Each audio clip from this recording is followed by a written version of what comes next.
And here we are just off of Main Street, just a couple miles away from the cemetery. Actually, probably not even, about a mile. Across the street is a City Garage Car Museum, and they have a pretty old police car here. But as you can see, this is Andrew Johnson's home, and it's just off of Main Street, so it's right by some pretty busy traffic. It is closed today. Today is a Monday, but we're going to go in and take a look at the grounds quick because they were nice enough to leave it open. I guess this is some kind of a public park, so it's kind of nice that they let you in to see it even when they're not open. But Andrew Johnson, our 17th president, not a great president from historical standards. He grew up in poverty, kind of rose through the ranks, became vice president under Abraham Lincoln. And for back in the day, this was a very impressive house. So I'll walk you guys around and show you what we can see. I really wish this place was open today, but it is what it is. You can't pick and choose your hours when you visit historic sites.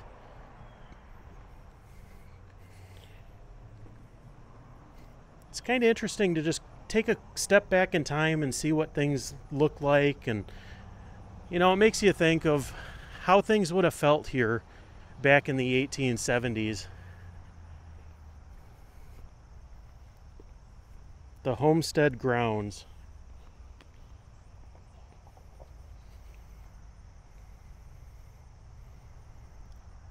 Looks like they had a lot of stuff here. Bushes and gardens and apple trees, flower beds, stables, a chicken house, outhouse, smokehouse. That is a common thing with a lot of these older presidential houses. They all had smokehouses and they all had outhouses because back then, you don't really think about it too much about indoor plumbing because we all have it. But back in the day, they did not have bathrooms in their houses. They might have had a bedpan in one of the bedrooms or something like that. But for the most part, they had to walk outside and go to the outhouse if they had to go to the bathroom. That some of them called it outhouse. I believe I've heard the Washington home call it a necessary. I guess it would be a necessary thing to go to the bathroom, but just think to not have running water. You'd have to go out to the creek and get water here and, use that to take your baths. A lot of people back then may have only taken 1 or 2 baths a week. So if you think about it, people could get a little gamey back then, but people didn't know any different. That's just the way that things were. And, it's kind of crazy to think of how things were back in the day. Very, very different to how things are today. Looks like there's a little creek that runs through here. We'll go back and take a look.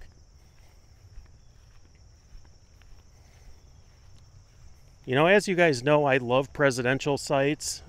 We visit a lot of famous graves and a lot of other interesting things, but I really love visiting these places and taking in the history because it's nice that a lot of these places are preserved by the state or by the federal government, but there's a lot of places out there, especially in Hollywood and Los Angeles, that people just tear down, and that really sucks.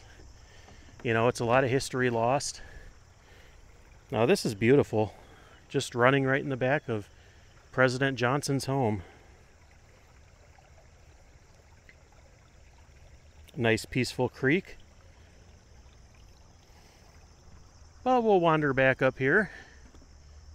Here is another building on the property. There's a lot of construction going on around this.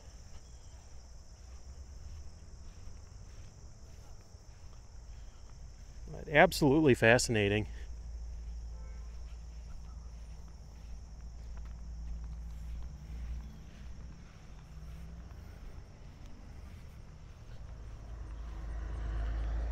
Seth Babb Log House. Now it says that Seth Babb was born in 1760 in Frederick County, Virginia. He moved to Greene County with his family and married Mary McClellan in 1791. Together they raised 3 sons and 6 daughters in the shelter and protection of this log house. The family kept warm by its fire, played on its floors, and shared meals at the dinner table, and it became a home. Seth died in 1836. His life had been successful. He provided for the family as a farmer. In his will, he left a house, adjoining buildings including a barn, a garden, an orchard, a maple sugar operation, farm tools, livestock, and furniture to his family. Just love the history of this kind of stuff.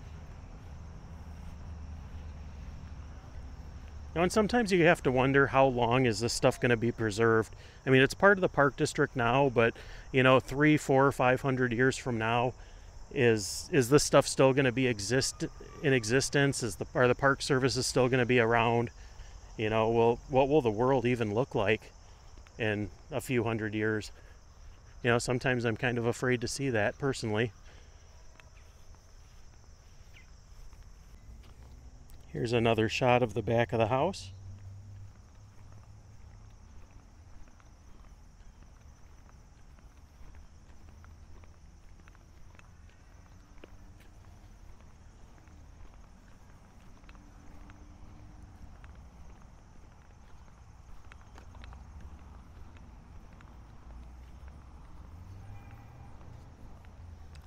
That is really something else for the time period.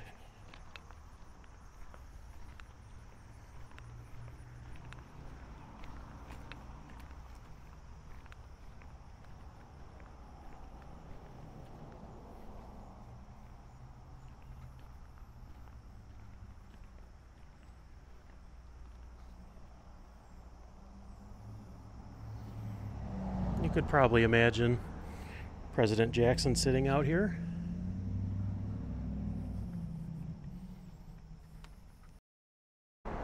One more good look at the side of the home of our 17th president. And just up here, as you can see, this is the visitor parking, home of Andrew Johnson. And this is really a busy road over here. This is just right off of Main Street.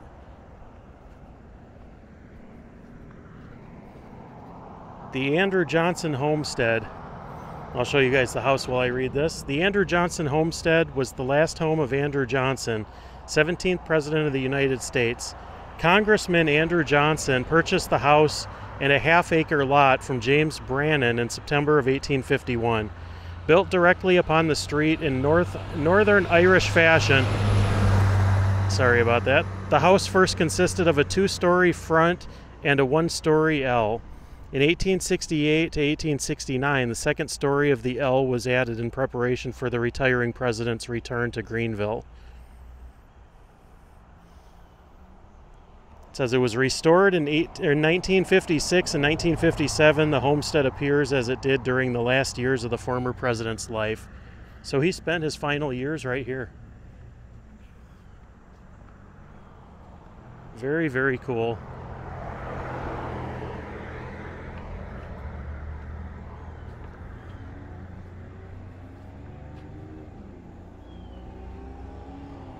Front door. Yeah, so thank you guys for joining me on this tour. I hope you enjoyed it. If you like the presidential stuff, let me know and you'll get a lot more of it. But thanks so much for watching and have a great day.